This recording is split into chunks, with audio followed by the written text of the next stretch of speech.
Let's move out on the campaign trail, where the Republican presidential contenders do agree that the election will turn on the economy. But first, they have to decide not to turn on each other.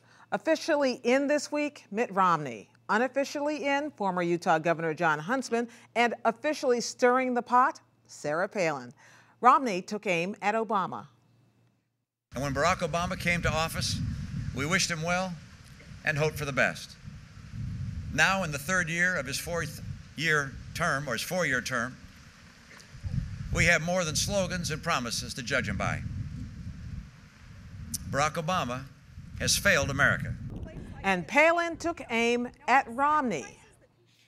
Health care plan, in my opinion, any mandate coming from government is not a good thing. So obviously, and I'm not the only one to say so, but there will be more of the explanation coming from former Governor Romney on his support for government mandates.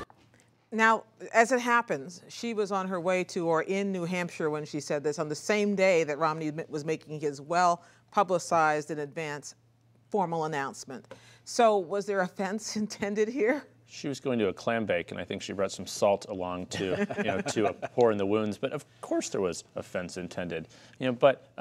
She was arriving in New Hampshire one day early, or than she planned to. She initially had said Friday. She came Thursday.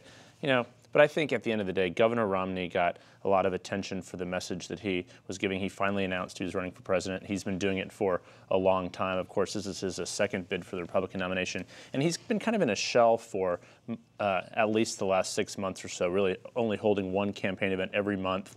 He's taking a completely different approach, or sort of a different approach in his second time around. 4 years ago, he was everywhere at this point. He was all over Iowa. He had been on TV, advertising on television commercials for some 4 months at this point. He started in February of 2007, which I'd forgotten about actually, but I went and looked it up this week. So I think he is trying to introduce himself and trying to capitalize on the fact that the economy, obviously, as Deborah just said, is the central issue, and he thinks that this is his moment because he's a businessman, he's a former governor, so he is not talking about health care, but that's all everyone else wants to talk about. That's what Sarah Palin was doing there, talking about it. He didn't give many specifics. He's going to have to, but he finally has agreed to join the field and be in the first debate in 2 weeks in New Hampshire. If he has run before, which he has, and he's been, especially in New Hampshire, he was governor across the line, how's he doing in terms of the still forming field? It seems that there are a lot of people nipping at his heels fairly closely for someone who ought to be this well known by now. A lot of people are nipping at his heels, and he has more people in the Republican Party who don't like him than do,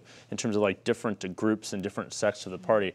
So it's a little bit hard to see how he's going to thread this needle. But his strategy is, I am going to be the last man standing. I'm going to raise more money than anyone else. I am going to sort of push through the primaries. I am going to, still be alive after Iowa, New Hampshire, South Carolina, into Florida. We'll see how that goes for him. He needs to pick up some wins along the way. But one strategy that they haven't quite figured out is Iowa. He spent more than $10 million there 4 years ago. Wow. And this year he's kind of flirting with the idea of being there or not. He was there last Friday. I was with him. A fire alarm, of all things, goes off in the middle of his presentation. It cuts it short. He's not quite sure how to handle Iowa, but I think he knows that he has to play everywhere if he's really going to be the front runner. If he's really going to be the man who can beat Barack Obama, he can't pick and choose different places. And the White House has their eye on Mitt Romney. For all the criticism from our Republicans, they're watching him. He could be the nominee as well as anyone.